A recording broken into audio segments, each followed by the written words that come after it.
أعوذ بالله من الشيطان الرجيم بسم الله الرحمن الرحيم الحمد لله رب العالمين الصلاة والسلام على رسولنا محمد وعلى آله وأصحابه وأتباعه أجمعين رب اشرح لي صدري ويسر لي أمري واحلل عقدة من لساني يفقه قولي وأفوض أمري إلى الله إن الله بصير بالعباد.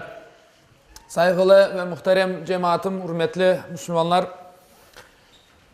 bu hafta inşallah bir meraklı bir mevzu hakkında söz yürütecekmiz. Elbette ki her hafta dinimiz hakkında söz yürütemiz. Meraklı ve mühim meselelerini bizler müzakere etemiz. Ama bugün her bir insanda, her bir Müslümanım degen insanda bulunması gerek olan bir hususiyet, bir sıfat hakkında söz yürütmek isteyeyim. Bu da ihlastır, ihlas. Samimiyettir. Bizim yüreklerimizde olan imanımızı sağlamlaştırgan bir duygudur. İşte nasıl bir duygudur bu? Bu bizim tertemiz, pak niyetlerimizdir. Yapkan işlerimizle, aytkan sözlerimizin bir olması demektir. İhlas ve samimiyet. Allah yolunda yürüyen bir insanın veya herhangi bir insan, Allah'ın bir yaratığı, bir kulu olarak samimi, ihlaslı olması gerektir. Yoksa yapkan hareketleri, aytkan her lafları, olar sahte olur. Olar gerçek olmaz ve insanlık bundan zarar görür.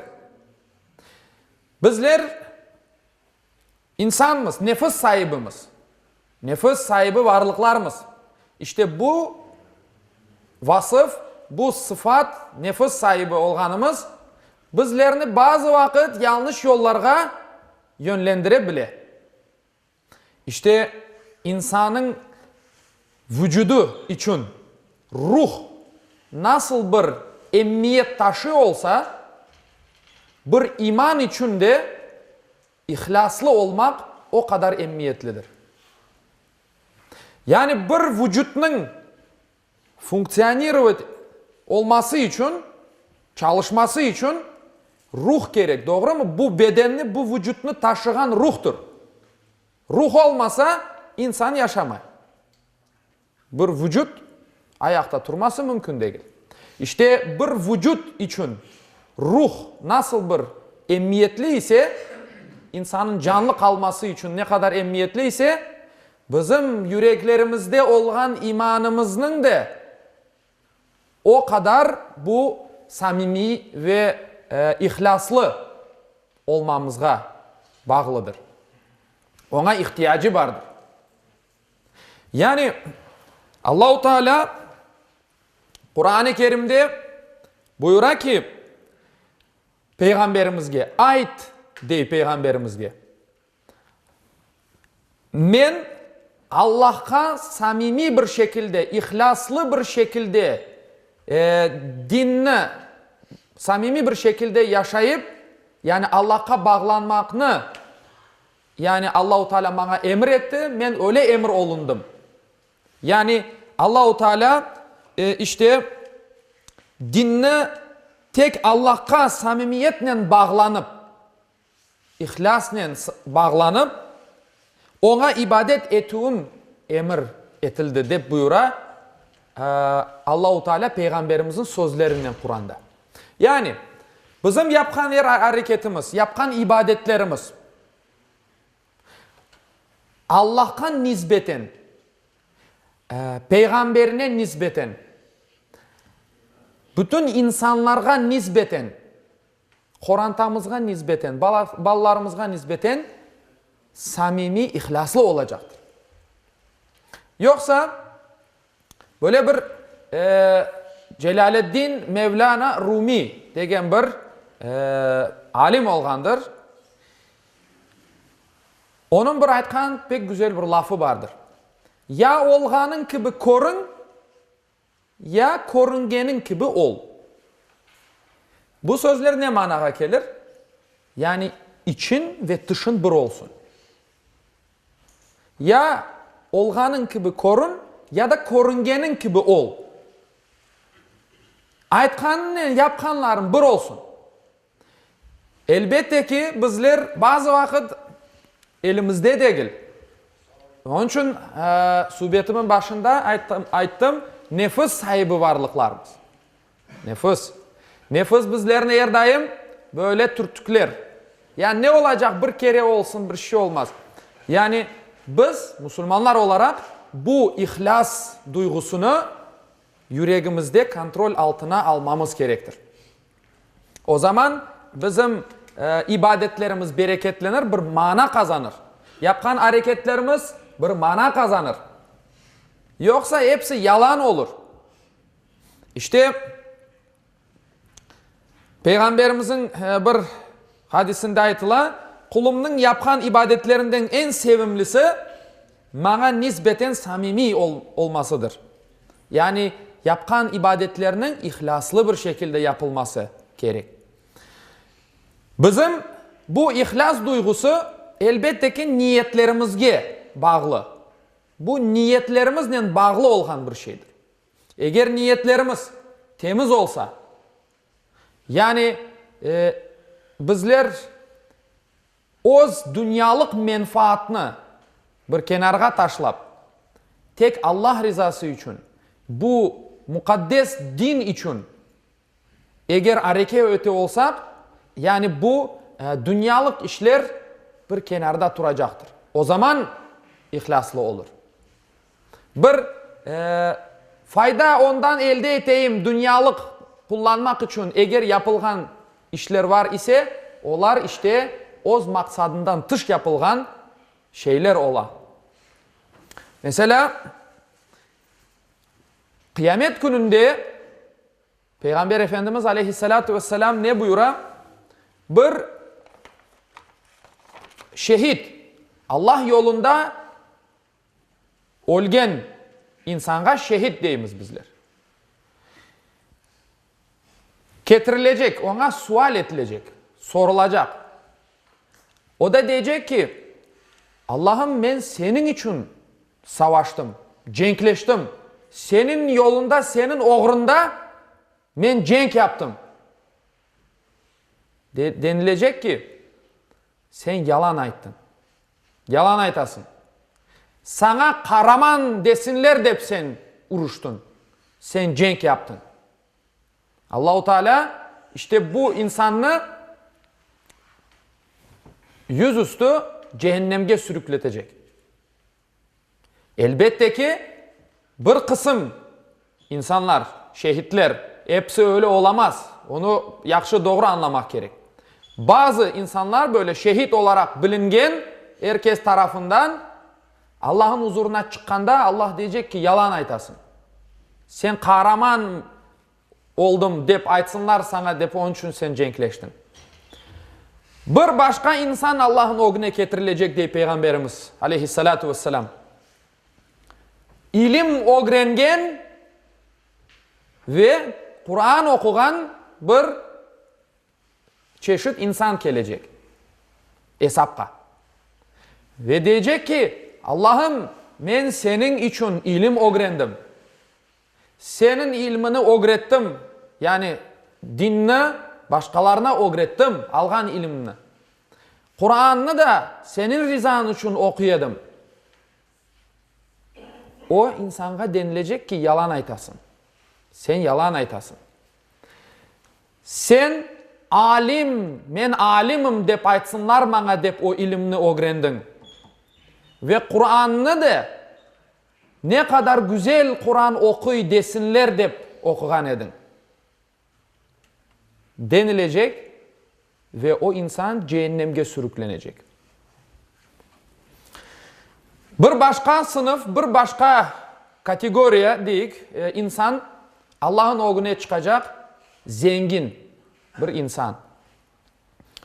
Eli bol, açık, böyle cömert, herkesge yardım etken, böyle nasıl aytayım, hiç kimsege yok demegen insanlarga yardımcı olgan bir insan böyle gelecek. Herkes onu böyle cömert bir insan olup beleydi. Ama Allah'ın huzurunda diyecek ki ben senin için bunu yaptım. Fukarelerge yardım ettim. Gerek olgan yardım gerek olganda adamlar benim yanıma kelediler. Ben onu yaptım, verdim, koşuldum. Diyecek ki yalan aytasın sen. Sen yalan aytasın. Sana ne kadar cömertsin, ne kadar güzel bir adamsın deyip aytsınlar deyip bunu yaptın. Ve bu insan da cehennemge sürüklenip cehennemge girecek. Bu hadis-i şeriften, Müslim'de geçken bir hadis-i şerif. Bu hadis-i şeriften neler anlaşılar? Yani bularını yapmamak değil. Yani şehit, Allah yolunda şehit olmak o en büyük derecedir. O ayrı. Allah yolunda ilim öğrenmek, Peygamberimiz de ilim öğrenmek için yolga çıkan adam, melekler onun ayaklar tibine kanatlarını sererler. Kanatlarını koyarlar. Ve Allah yolunda ilim öğrenmek için çıkan adam, Allah onun cennet yolunu kolaylaştırır diye. Peygamberimiz. Bu da olacak. Mesela zengin bir insan, Allah-u Teala bereket verdi sana, fukarelerge, yolda kalganlarga yardım edeceksin. Bol bol edeceksin. Eğer Allah sana vergen olsa. Bunu edecek. Ama işte niyet. Bütün bizim cennetke ve cehennemge gitmemizni belgilegen nedir? Niyetlerimizdir. Niyet temiz olsa, Allah rızasını kazanmak için olsa, o zaman cennet. İnşallah. Ama insanlar nasıl güzel bir adam, ne kadar cömert. Şu adamga bakınız ya. Herkesge yardım eti. Maşallah güzel Kur'an okuy. Maşallah güzel bir ilim sahibi. Eğer bunun için böyle aytsınlar deyip, eğer bu insan bu şeylerini elde etse, o zaman cennetin karşılığı olan cehennemge gider. Allah saklasın. İşte onun için Hazreti Ömer radıyallahu anh'ın rivayet ettiği bir hadis-i şerifte ne aytıla? İnnemel a'malu bin niyet. Ameller, yapkan hareketlerimiz bizim niyetlerimizge göredir. Niyetimizge göre.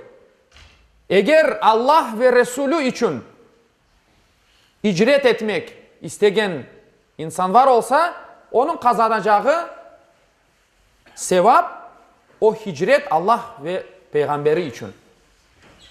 Yani biliyorsunuz Mekke'den Medine'ye icret etkende bu mesele öyle soraldı Peygamberimizge de, onun için Peygamberimiz ayta. Eğer hicret, yani Mekke'den Medine'ye koçmak Allah ve Peygamberi için ise, Allah ve Peygamberi için eter o insan ve Allah o günde mertebesini, derecesini kazanır. Ama eğer dünyalık malını elde etmek için veya birisine evlenmek için, çünkü birisi dedi ya Resulallah ben evlenmek için icret yapsam, onda sevgen bir apayım var, kızım var, ona kavuşmak için yapsam o hicretini deyip sorağanda, işte Peygamberimiz o zaman bu hadisini aytkan, bu sözlerini aytkan, degen ki eğer dünyalık malını kazanmak için ve işte birisinin evlenmek için icret etilgen olsa, onu kazanır. Varır, o sevgilisine kavuşur. Ama Allah ve Resulü ve Peygamberi için değildir bu hicret. Onun için bizler samimi bir, ihlaslı bir kul olmak mecburiyetindemiz. Ezandan son iki cümlenin bitireyim inşallah. Muhterem cemaat, bu mevzumuzga yekün çekmek gerek olsa, bir hulasa çıkarmaya gerek olsa, şunu demek gerektir. Allah-u Teala'nın sözünden ve Peygamber Efendimizin aleyhissalatu vesselamın sözlerinden bitirmeye isteyeyim. Allah-u Teala Ali İmran suresinde bizge ne buyurar? içinizdekini saklasanız da, açıkka çıkarsanız da Allah onu bilir. Ali İmran suresi 29. ayet. Peygamber Efendimiz aleyhissalatu vesselam ne buyuruyor? Daha çok biz bunu kurban arefelerinde, o sohbetlerde aytamız. Kesken, soygan, yani çalgan kurbanlarınızın ne etleri ne de kanları Allah'a var ulaşır. Allah'a kavuşacak olan takvadır. Sizin samimiyetinizdir. Sizin ihlasınızdır. Onun için Adem Aleyhisselam'ın iki oğlusunun bir oğlusunun kurbanı kabul edilmedi. Çünkü bir oğlu Habil otlatkan en güzel koylarından en semizini çıkargan Allah için kurban etken, öbürü de çürük meyveler olmayacak, işe yaramayacak böyle menden ketkenecek dep çıkargan, işte Allah Teala onu kabul etmegen. Onun için Allah-u Teala cümlemizne bu dinde ihlaslı olgan kullarından cümlemizne eylesin. Yapkan işlerimiz, aytkan laflarımız, sözlerimiz bir olsun. Evvela nefsime, ondan son sizlerge aytam. Allah-u Teala kendisine layık kul, peygamberine layık ümmet eylesin inşallah. Ve ahiru da'vana enilhamdülillahi rabbil alemin.